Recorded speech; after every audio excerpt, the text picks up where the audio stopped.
Daily Horoscope, November 27, 2024. Para ka Scorpio. Scorpio, the card said, here you are guided with the universe. May mga maling actions lang na nagawa or mga desisyon sa buhay. But this card showing na you are guided with the universe. Judgment ito. Kung ano yung ginawa mo, yun yung makikita sa'yo. But this card showing na burden ka, marami kang dinadala, marami kang iniisip. Sa araw na ito, you feel you are still successful, kaya lang hindi ka contented. May mga bagay ka pang gusto i-pursue. Sabi dito, pagkakaunawaan at pagbibigayan yung kailangan bumungad sa'yo. At alam mo yon, yung nakikita ko kasi dito yung pagkakaroon ng pagkakaintindihan, lalo na pagdating sa finances. Kailangan maging vocalize tayo para alam natin kung hanggang saan natin kailangan gumawa ng pamamaraan at yung mga tao din na nakapaligid sa'yo.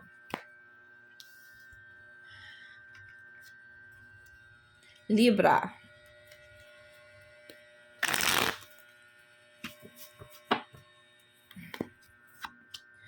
Libra, the card said here, you need to be careful sa mga actions na gagawin mo. This card showing din sa mga taong nakapaligid sa'yo. Medyo kalmahan natin yung mga bagay na gagawin natin, yung mga bagay na sasabihin natin. Kasi baka magkaroon tayo ng mga discussion or mga unwanted na awayan or tampuhan. Sabi dito, sa mga maling gawa daw ng mga taong nakapaligid sa'yo, makikita mo yung awa mo sa sarili or yung parang ikaw na lang gumagawa ng pamamaraan para matapos at maging okay. Pero hindi kasi nagiging smooth, no? So, ngayon, mag-focus ka muna sa sarili mo. Libra, today is your day for yourself. Kailangan, tignan mo muna bawat anggulo kung ano yung nangyayari dun sa relationship mo or dun sa mga desisyon na ginawa mo o yung mga desisyon na ginagawa ng mga taong nakapaligid sa'yo. Baka kasi na-overwhelm na or baka masyado nang mapagbigay si Libra kaya ganito. Nai-stress na tuloy. This card showing na may mga problema kinakaharap, no? Regarding sa relationship to. So, kailangan mag-focus ka muna sa sarili mo, Libra. Punta tayo kay Virgo. Okay, Virgo, huwag ka daw maguluhan. Huwag mo daw sukuan yung mga bagay na gusto mo, Virgo. This card showing na things will gonna be okay. Things will gonna be fruitful. Mahirap man daw yung pinagdadaanan mo, Virgo. Ibig sabihin naman nito, magbubunga naman daw ng maganda. Huwag kang mainip dun sa mga bagay na pinagsisikapan mo na akala mo walang patutunguhan. Pero meron po. Sabi dito sa cards, things will gonna be okay for you. Tapos sabi dito sa cards, you are still champion. You are in the right path naman daw, Virgo. So, tuloy-tuloy mo lang. Punta tayo kay Sagittarius. Sagittarius, regarding sa finances, nakikita ko magiging masaya naman yung pamilya. Nagkakaroon ng pagkakaunawaan at pagbibigayan. So, kung meron ka mang dinadala o problema, huwag kang mag-hesitate na humingi ng tulong dun sa mga tao na alam mo namang tutulungan ka. Nakikita ko kasi dito sa cards na may mga nagde-negative sa'yo or yung nangyayari kasi parang nag-aalinlangan kang lumapit o humingi ng tulong sa kanila. But this card showing kung nararamdaman mo na burden ka, yung ikaw na gumagawa ng pamamaraan regarding sa finances or try to voice out. No? May mga tao, may mga nandyan sa paligid mo na tutulungan ka. No? You need just to let them know na kailangan mo rin ng tulong. Yan. Punta tayo kay Leo. Leo, the card said here, pinanghihinaan ng loob. Sabi dito, Leo, you need to be careful these days kasi nakikita ko dito nawawalan ka ng guidance ni universe at nagkakaroon ng mga konting sigalot dun sa araw mo ngayon na may mga maling gawa sa'yo yung taong nakapaligid sa'yo. Kaya nakikita ko dito nawawalan ka ng gana. Pero sabi dito sa cards, wag mo daw ipagpatuloy yun. Na-out ka dun sa mga isang bagay o sa isang desisyon dahil lang sa mga gawa ng ibang tao. Huwag kang mag-focus sa gawa nila, mag-focus ka sa mga kakayahan mong gawin. Sabi dito, huwag kang manghinayang kung ano yung mawawala, bagkus kunin mo kung ano yung pwede mo pang ma-achieve. Okay, punta tayo kay Cancer. Cancer. Sabi dito sa cards, matatapos yung pagkakaroon mo ng stagnant. Sabi dito sa cards, may mga dapat daw, may mga taong dapat sukuan, may mga taong dapat bigyan ng boundaries. Huwag mong hayaan na naka-stagnant ka sa isang sitwasyon na hindi mo naman deserve. This card showing Cancer na you need to move forward. Sabi dito, hanapin mo daw kung saan ka dapat. Huwag mong hayaan na nag-iintay ka na may pagbabago or may magandang mangyayari. Kasi nakikita ko dito, wala sa ibang tao yung kasagutan dun sa problema mo, kundi nasa sayo. Hindi na daw kailangan pang ipagpatuloy, ilaban yung mga taong nagde-negative na sayo. Kasi in judgment na ito, ibig sabihin hindi na maganda kung ano yung kalalabasan pa. So, move forward, Cancer.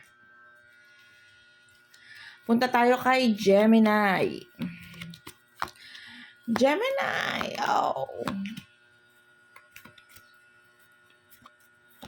Gemini, the card said here, matatapos daw yung kaguluhan, conflict. Huwag ka lang daw panghinaan ng loob. This card sinasabi, may mga disconnections ka sa mga taong nakapaligid sa iyo, but it's victory.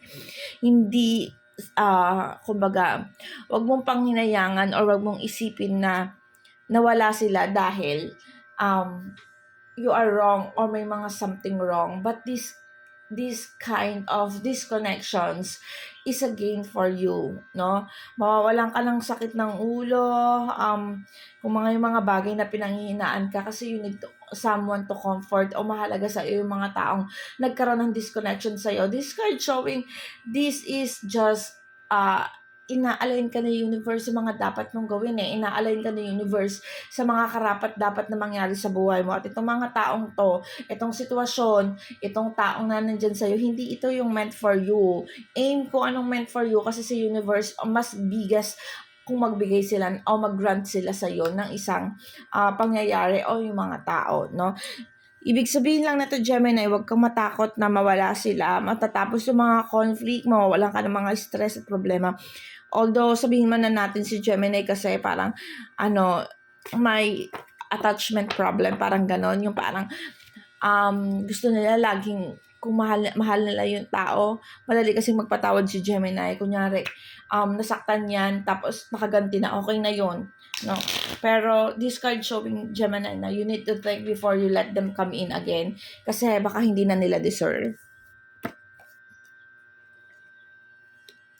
Taurus, the card said here, kung may mga kabiguan ka daw na kinakaharap or merong pain na pinagdadaanan, this card nakita mo na nagde-negative yung mga tao sa'yo, hindi ka kaya ipaglaban yung mga taong minamahal mo o yung mahalaga sa'yo. This card showing na things will gonna be okay kung ano man problema mo regarding sa relationship towards with other people o dun sa problema mo sa kinakaharap ngayon, you are still guided na universe at magkakaroon ng maayos na pakikipagkasundo. Ibig sabihin kung ano man pinagdadaanan mo ngayon, masosolve yan at matatapos yan, Taurus. Pupunta tayo kay Aries. Sabi dito may mga maling decision daw. Okay. Sabi dito sa cards, Aries, hindi naman daw masasayang yung mga bagay na pinaghirapan mo. At nakikita ko dito, nawawalan lang ng guidance ng universe, but still, alam ko yung good intention mo nandun pa rin sa isang sitwasyon o sa isang tao. Sabi dito sa cards, nawawalan ng balanse, pero alam kong ginagawan mo ng pamamaraan. Sabi dito sa cards, may mga maling gawa. No? So, don't tolerate yung mga taong nagne-negative or don't tolerate yung mga negative na ways or negative na sitwasyon na umiikot sa iyo sa ngayon. Maging matalino ka daw sa pagdedesisyon o paggawa o pagresolba ng mga bagay-bagay na naka-involve sa iyo. Kung alam mong hindi ito tama, wag mo nang pag-aksaya ng panahon pa.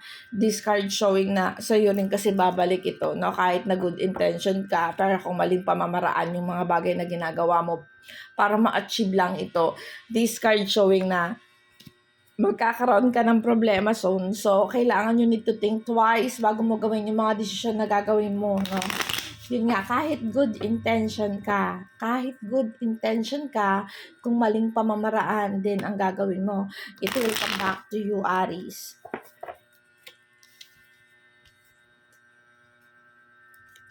Punta tayo kay Pisces. Pisces, the card said here, nagkaroon daw ng mga problema, disconnections, nagkaroon ng konting sigalot. Sabi dito, hindi mo naunawaan yung taong nakapaligid sa'yo o yung partner mo, o pagdating sa finances, nagkakaroon ng problema. But this card showing masusolusyonan at magagawa ng solusyon kung ano man yan. Sabi dito, pagkakaunawaan, pagkakabigayan, huwag ka daw malungkot or huwag kang mapagod or sabihin na natin dito na huwag kang mag-alinlangan na gumawa ng way o pamamaraan. Sabi dito sa cards, huwag kang masyadong stressin yung sarili mo. Things will gonna be okay. Matatapos daw yung problema kinakaharap mo. At magiging fruitful ito para sa'yo. Sabi dito, hindi ka naman daw mabibigo sa mga actions na gagawin mo, Pisces. Okay, punta tayo kay Aquarius.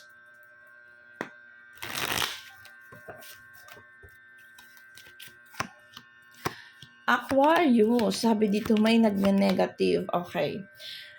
This card showing na may mga mali kang nagawa in the past or itong mga nakaraang araw. Sabi dito, nagkakaroon ng disconnections, nawawala ka sa alignment ng success o tagumpay mo. Pero wag itong maging dahilan ng pagiging stagnant mo o yung maling direksyon.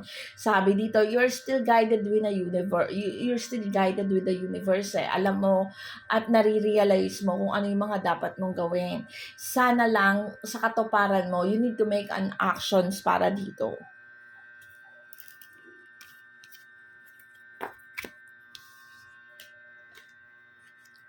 Punta tayo kay Capricorn.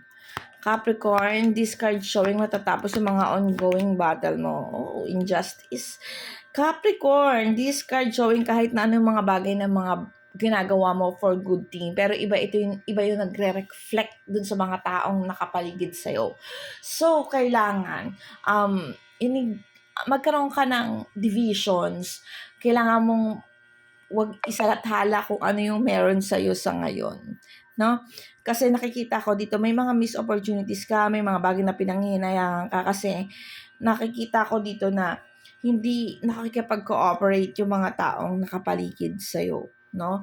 Injustice, nahuhusgahan ka nila, nakikita nila na okay ka, tapos yung mga taong nakapaligid sa'yo, hindi. So, they are so depending on you. Kaya nakikita ko dito, kailangan magkaroon ka ng boundaries at kailangan just give them limitation kung hanggang saan ka lang po pwedeng tumulong or hanggang saan lang yung kaya mong ibigay. Kasi ang masakit, yung tumutulong ka na or nagbibigay ka na, ikaw pa yung napapasama or parang ayaw nila na may makikita sila sa'yo, ganon. So, you need to have boundaries kung hanggang saan ka lang, Capricorn. At ito po ang aking daily horoscope. Salamat po sa mga sumusubaybay. Thank you so much. Please accept the invitations ng spiritual guidance sa mga followers. Salamat po din sa mga nagpa-follow. No? Paalala po, ito po ay gabay lamang sa araw-araw.